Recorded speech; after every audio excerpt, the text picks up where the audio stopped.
Kuri wa gatanu hashizwe ahagaragara raporo y'umugenzuzi mukuru w'imari ya leta mu Rwanda ku kugene imari ya leta y'umwaka wa 2019 yakoreshejwe. Ibindi kuri iyi nkuru na mugenzi wacu Eric Bagirubusa.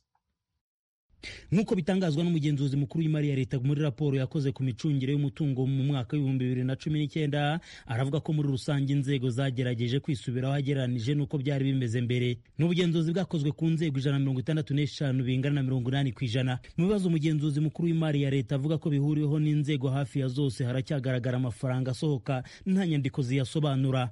Hari kandi imicungire mibi mu nzego za leta kugeza ku bigo bigira amakonti atari mu bitabo byabyo. Ku ngingo y'ibarurisha mibare ridahwitse ry'imitungo hakomeje kugaragara ibigo bitari bike bikomeye bivugwamo kutabikora uko bikwiye hagamijwe izindi nyungu. Ku isonga bwana Ubadi Yabirara umugenzuzi mukuru w'imari ya leta avuga ko ibigo 26 atasobanuye leta yabyeguriye ikigega Agaciro Development Fund hakozwe igenzura ryimbitse habura miliyari 500 z'amafaranga mu mibare bari batanze. Reporting bizana transparency tuba tuvuga abanyakubaho. Ikimenyimenyi example nuko habayeho ibigo 26 leta ibyegurira Agaciro Development Fund birimo 1.7 trillion, ubwo no kuvuga miliyari 1,700 niyo value byatangiyeho. Agaciro kikorera valuation kugira ngo babishyire mu bitabo by'abaromari byabo hatakara miliyari 500, which means ni igihombo kuri leta. Muri raporo y'umugenzuzi mukuru w'imari ya leta mu bigo bikomeye byakunze kugaruka cyane bibimburiwe n'ikigo gifite imicungire y'amazi isuku n'isukura wasaki, icy'ubwiteganyirize bw'abakozi wa RSSB gishinzwe ingufu n'amashanyarazi REG n'ibindi. Kuri wasaki ho ngo birasa naho ibyacyo byananiranye, ibyo muri wasaki ngo bihora ari agahuma munwa. Sincerely it is meaningless. Ntacyo bibwiye employer, nyiri wasaka nindi, ariko ntacyo bivuze.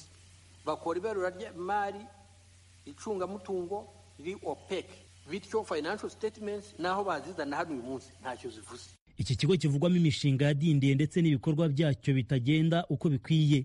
Byonyine amazi atishyurwa umugenzuzi mukuru w'imari ya leta aravuga ko ari hagati ya miliyari 6 na miliyari 15 z'amafaranga. Abafashe ijambo mu badepite benshi bagarukaga ku mikorere idahwitse kandi idahinduka muri bimwe mu bigo bya leta birimo wasake. 2018 babona iyo raporo y'agahomamunwa disclaimer, n'uyu mwaka bikaba byongeye bikagaruka. Aha rero nge nagize impungenge, natekereje iki kigo ntago cyaba gifite imbogamizi zihariye. Umugenzuzi mukuru w'imari ya leta akavuga ko zimwe mu mpamvu z'iyi mikorere idahwitse mu bigo bya leta bikomeye ishingira kuba bitegeka. Uko abisobanura byumvikana ko hari abo umugenzuzi mukuru w'imari ya leta adafiteho ububasha kuko nk'ikigo REG icyo ngo cyanze ko akigenzura. Hari uburwayi bwateye banyakubaho yuko ibi bigo bikomeye bitya byakabaye bitanga urugero, ahubwo birashaka yuko audit ikorwa mu buryo babishaka. You see, they give us their own terms.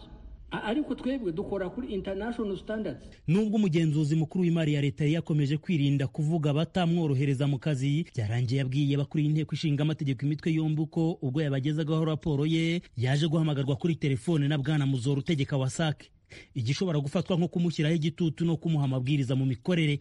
Right honorable speaker, nicaye ahangaha si umukuru wa saka ya telefone nicaye aha. Yes, muri ya mikorere isa naho bashaka gutegeka auditor general ko akora uko babishaka, not uko amategeko avuga, not uko international standards bivuga. Ubwo rero ni yindi mico nayo iteye, ubwo nabyo muzagerageza ukuntu mwakumira.